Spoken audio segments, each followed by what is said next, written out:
So to review, a system of linear equations is two or more linear equations that define a relationship between quantities.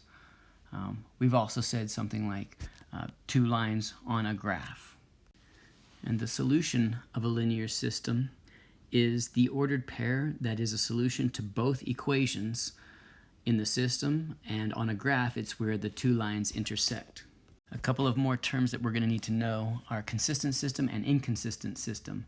A consistent system is a system of equations that have at least one solution, one point where they intersect. There can be more than that, especially if they're two equations graph the same line, and then there will be an infinite number of solutions, but that's still consistent. An inconsistent system is a solution of equations that has no solution, which would mean that the lines are parallel. Alright, so Steve and KM want to see who will have more money in their savings accounts at the end of the term. Now we know a term is 9 weeks. KN only has $20, but she's dedicated to saving $25 each week. Steve has $100 and feels confident that saving $15 each week will keep him in the lead. So, first thing we want to do is write an equation for each one of these. I don't know if they're brothers or sisters or what. So, for Steve, of course, where he's at right now is where he starts.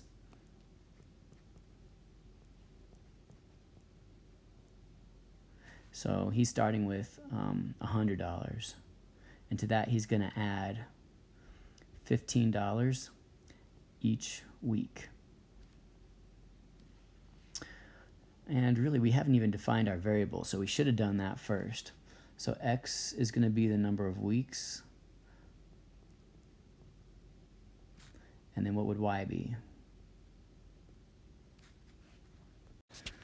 So total money, right?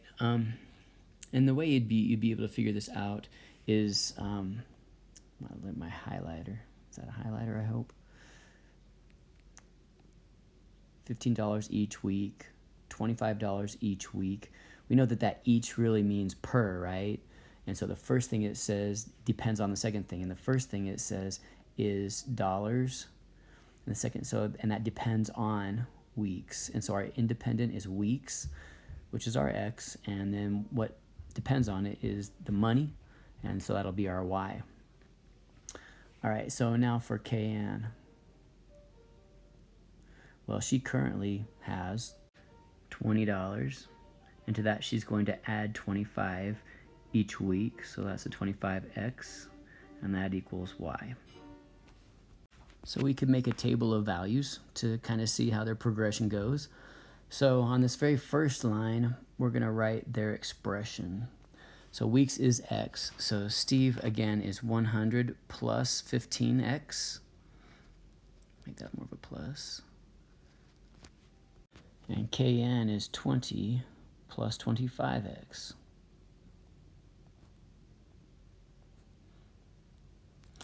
So at 0 weeks, this should be pretty easy. Steve has 100. And K has 20. And then we're just going to go along adding 15. So 115, 130, week 2, week 3, 145, week 4, 160, and so forth. Now, week 4 is about halfway through the term. So let's see how KN catches up. So adding 25 to 20, we get 45, then 70, then 95, and then 120. So we can see she's starting to catch up. She's only $40 away right here, where she started out at 80. So I'm starting to feel like it might be a little bit closer race than Steve thinks it's going to be. I mean, he's only saving $10 less than KN every week. So I mean, starting out $80 ahead, I'm sure he feels pretty good about that. But I mean, even if you start to think about it logically, $80 ahead and a difference of 10 a week, it's only going to take maybe about 8 weeks to get caught up. At this point, let's maybe put in a graph. Oh, let's keep that together. See if I can move this whole thing up a little bit. Now this graph is already labeled with words. We need to label it with numbers. And again, as far as weeks are concerned, I think we only need to get to 8 or 9 for the term. But the savings in dollars, I need to figure that out. But because I know that I'm going to be including another equation here in a minute, we're going to go up to 500. So let's label it that way. And so now let's graph each one. Well, sadly, that's about the best I can do right there. And I did a little bit of cheating there. You know, I multiplied $15 by 10 weeks to get 150. And I need to label this one Steve. And so I picked those two easier points than trying to find, 115, which you can tell right here. That's a little high, right, for 115, because that line right there is 125. And then the next value is 130. Now that might be closer to 130. And then at 3 weeks, 145. It is below 150, but not as much below 150 as it should be. And believe it or not, I actually used a straight edge to make this line, and it's a little wavy. But let's go ahead and graph KNs. So even with my rudimentary tools, that one came off a little bit better than Steve's did. So let's label that one KN. And so just from our graph, it looks like KN's going to win this little competition, if that's what they're having, is a competition. And it looks right around, after week 8. And that's kind of what we were thinking, right? It's somewhere around week 8, in between week 8 and week 9. Now we could actually plug those into our equations and see which one it is. So maybe use a different color here to plug in 8. So in place of this x, we would put an 8, and in place of this x, an 8. Well, 15 times 8.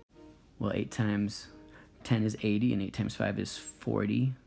Or 8 times 10, yeah, 80. So 120. So add that to the 100, and we get 1. So 220. Come on, let's write 220. This does not want to write. Here we go, 220. And 8 times 25 is 200. So plus 2 plus 20 is 220 again. So actually, we found the break-even point. I don't know why that has to shake so much. So according to my graph is a little bit off, but the point of intersection should be right there. And if you made a more exact graph, if you were going along with this, then you would see that they exactly intersect at week 8. So after week 8, and really there are only 9 weeks in the term, so you can see that by the end of the term, KM would have saved a little more than Steve, and they would tie if they stopped at week 8, or if they started a week late, then they would tie. So to make this a little more interesting, we're going to introduce a new character here. So let's say that Frank, he started out with $75, and he's going to save $15 a week. And so he starts out right about this mark right here, and 15 a week. So Frank's graph would look like this, and his equation would be 75, that's where he starts out with, plus 15x. And that equals y. Well, a couple things that we want to compare are him with Steve and KN. Now, KN passes him up, it looks like right around here, which would be right in between weeks 5 and 6. So about 5.5 weeks. And we could plug that into the equation and see if that's true. But what I want you to notice is what happens with Steve. You notice that Frank starts out $5 below Steve and ends up $5 below Steve. Why does he never catch up? Maybe you've already figured it out, but they're both saving the same amount each week. So in this case, what they're saving each week, that is the rate of change, that is the slope, and that when those are equal, that means that the steepness of their line, or the rise of their bank accounts, increase at the same rate. So Frank is never going to catch up to Steve. So let's add one more person in this. And this is going to be Tammy. She's going to start out with $500. And she doesn't have a job right now. Let's say that she's going to college. And so she is spending $30 each week. Let's see where she meets these people on the graph. Well, just doing some mental math, let's just say, you know, after 10 weeks, if it's $30 a week, that would be spending $300, which would put her at $200. So if we go ahead and take a ruler and draw that line. So first of all, you can see that she's losing money, right? So we have a negative slope here. That'll go into our equation as well, because we do want to write an equation for her. But we can compare her to Frank and Steve and Kayanne about the time that they would have equal amounts of money. With Frank, according to our graph, they should have the same amount of money at about 9.5 weeks. Of course, no one's saving or taking out extra money in between, but after 9 weeks and before 10 weeks. With Steve, it looks like it would be closer to 9 weeks. And with Kayanne, it's a little bit below 9 weeks. But those would be the points of intersection with those other three people. Let's go ahead and write her equation, which hopefully you've already figured out what Tammy's equation would be. We're going to start her out at 500.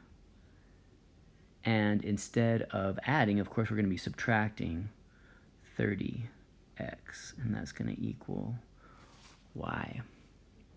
Also, Steve and Frank, I said they were $5 apart. Well, you probably already noticed that they are $25 apart.